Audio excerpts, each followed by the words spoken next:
सबसे पहले आत्मा का कल्याण करना हो तो मन, वसन और कर्म में कोई अंतर नहीं होना चाहिए, कोई भेद नहीं होना चाहिए। इसलिए साथी में कहा है कि संध्या सिमरण आरती भजन भरोसे दास, मनसा वासा कर्मणा जब तक घट में प्राण। यानी मन, वसन और कर्म में कोई अंतर नहीं होना चाहिए। जैसे हमारे मन में है वैसा ही हमारा वसन भी होना चाहिए और वैसा ही हमारा कर्म होना चाहिए, तो हम परम पद को प्राप्त कर सकते हैं भाई। इसके लिए सबसे पहले हमें गुरु की आवश्यकता पड़ेगी। मन और वसन और कर्म को सफल बनाने के लिए गुरु महाराज के चरणों में जाना चाहिए और गुरु महाराज हमें जो वसन देता है उस वसन के ऊपर हमें दृढ़ निश्चय रहना चाहिए, तब जाके हम उस परम पद को प्राप्त कर सकते हैं। बाबा रामदेव जी हरभू जी को वचन दिया था कि हरभू जी ने जब मैं यहाँ से मैं जाऊंगा परम लोक, तब मैं आपको मिल के जाऊंगा। पर बाबा रामदेव जी का समय आ गया कि देवलोक होने यानी परलोक जाने का समय हो गया, तो हरभू जी को मिल नहीं सका और गांव वालों ने समाधि स्थल खोद दी और समाधि की तैयारी हो गई। और बाबा रामदेव जी जब समाधि के अंदर चले गए तब साथ में रतन कटोरा और घेड़िया दोनों उस समाधि में रखा और जैसे ही समाधि ले ली और धीरे धीरे धीरे धीरे ये बात हरभू जी तक चली गई और हरभू जी तक चली गई। और हरभू जी ने कहा कि भाई आप कौन से बाबा रामदेव जी की बात कर रहे हो? बाबा रामदेव जी ने तो मुझे वचन दिया है वो नहीं जा सकते हैं। तो फिर जो समाधि ऊपर गए थे वो लोग कह रहे थे कि नहीं, कि हमने समाधि के ऊपर हमने जो मिट्टी डाली है, तो उसने हरभू जी ने कहा कि नहीं, ये हो ही नहीं सकता है, क्योंकि बाबा रामदेव जी अवतारी पुरुष है, बाबा रामदेव जी परमात्मा है, वो वचन को कभी खंडित कर नहीं सकते हैं।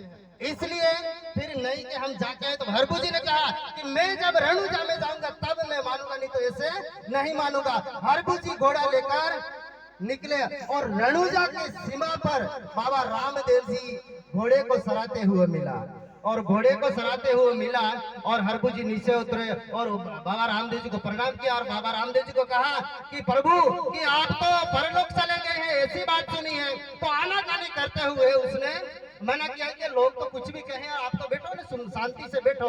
तब जब बातचीत हुई और बाबा रामदेव जी ने हरभू को कहा कि देखो कि हरभू जी आपको रेणुजा में जाना है तो जाओ, मुझे तो आना नहीं है, पर ये मेरा रतन कटोरा और गेड़िया ले जाओ। तो वह हरभू जी रतन कटोरा और गेड़िया लेकर रेणुजा में गए और रेणुजा में गए तो बाबा रामदेव जी की वहां बात चल रही थी। तो उसने कहा कि अरे भाई आप कौन से बाबा रामदेव जी की बात कर रहे हो? अरे यार कि आप एक अवतारी पुरुष हुआ था, उन्होंने समाधि ले ली। नहीं नहीं कि ये बाबा रामदेव तो मुझे रेणुजा के सीमा पर मिला है, कौन से बाबा रामदेव जी की बात कर रहे हैं? यार कि हम सब इतने जने सब हम जो बाबा रामदेव जी को समाधि के स्थल पर गए थे ना, हम सब झूठे, आप एक ही सच्चा क्या?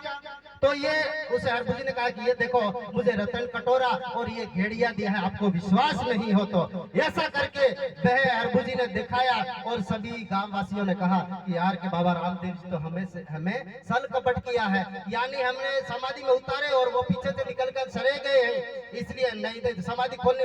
जैसे ही समाधि खोली तो आकाशवाणी हुई कि अरे गांव वासियों, आपको मैंने वचन दिया था, उस वचन के ऊपर आप स्थिर नहीं, रुके नहीं हो, इसलिए मैं अब सौराष्ट्र में जाऊंगा और रेणुजा में अकाल ही अकाल पड़ेगा।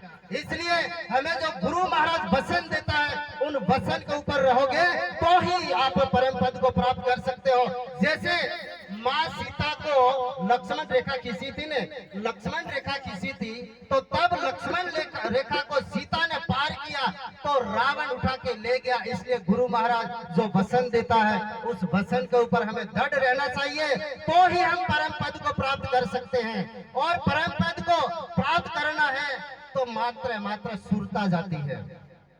सुरता आंख बिना पांख बिना बिना मुख नारी सूरता है, उसकी ना तो आंख है ना पांख है, लेकिन गुरु महाराज का शब्द का मिलन करती है और धीरे धीरे धीरे धीरे सूरता ऊपर चढ़ती है, त्रिकुटी को भेदन करके गगन मंडल में पहुंचती है और गगन मंडल में से मकान है, से मकानों को पार करती है, तब जाके उसका मुकाम आता है और वहां सुरता पहुंचती है।